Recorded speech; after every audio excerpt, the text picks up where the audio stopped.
Hello everyone!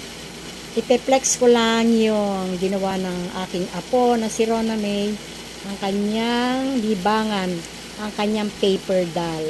Ginawaan niya ng cabinet at may mga dekorasyon pa sa labas. Kaya katulad niyan, may gitara, may kung ano-anong anik-anik na nakadrawing dyan.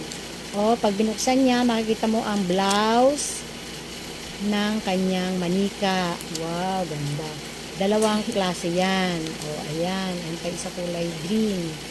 O, meron pa siyang ribbon.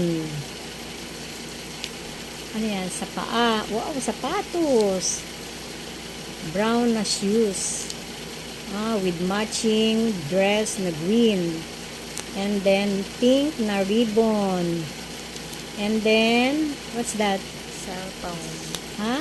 Cellphone. Cellphone and stop toys. Okay. Bye!